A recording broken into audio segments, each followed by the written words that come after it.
Isa sa mga naunang nagpakislap ng mga pangunahing kalsada ngayong taon ay ang lungsod ng Angeles. Gabi nitong August 31 o bisperas pa lamang ng Vermonts, idinaos na ang seremonyal na pagsindi ng mga parol sa Center Island ng Abacan Bridge dito sa Barangay Ninoy Aquino.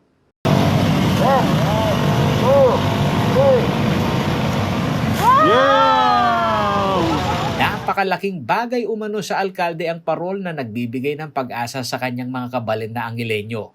Mismong siya naniniwala na maghahatid ito ng inspirasyon sa mga kabalen na lumalaban sa krisis dala ng pandemya. Alam niyo po, pag nakakakita akong parol, lagi pong may hope sa akin na it will be a better tomorrow. Yan lang po naman nakikita ko. At nasasaya po ako, sumasaya ako pag nakakakita po akong parol. Mula po nung bata ako hanggang ngayon. Ang paglalagay ng Christmas decor ay panghila rin anya ng moral sa mga nakakasamang frontliner na nangangarap na bago magpasko ay makamit ng syudad ang herd immunity. Ito yung ginagawa po natin ang trabaho natin para po makuha natin ang herd immunity by end of November. Mas maganda po kung mas maaga doon. Ayon kay Lasatin, nakadepende sa magiging takbo ng rollout ng vaccination kung magiging maluwag ang quarantine restriction sa Angeles City. Pero tiniyak naman niya na kahit virtual ay mayroong Christmas party ang mga empleyado ng City Hall. Most likely po, virtual lang po ang gagawin natin kung magkakaroon man. No? Depende po yan.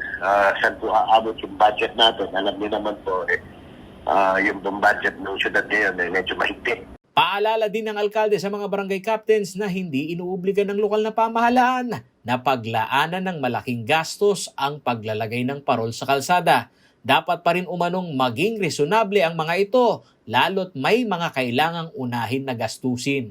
Ay, hindi po natin rin-require yung mga barangay captains natin na maglagay po kung ano-ano sa... Importante po kasi sa akin yung arte mo ng mga kababayan. No? Sila po yung unahin natin at tulungan natin. Samantala, sa mata ng ilang Angelenyo, okay na okay daw ang maagang paglalagay ng parol ng city government dahil nagbibigay ito ng paalala na ang diwa ng Pasko kahit may pandemya ay magpapatuloy. Ayan po, it's parang reminder na malapit na nga po yung Pasko. Yan, makulay na naman, masaya. Ayan, magdidiwang na naman tayo kasi Kung may excited sa Pasko, meron namang hindi. Gaya ng isang construction worker na si Jericho Reyes. Parang di mo masyado masaya, sir, kasi pandemic din.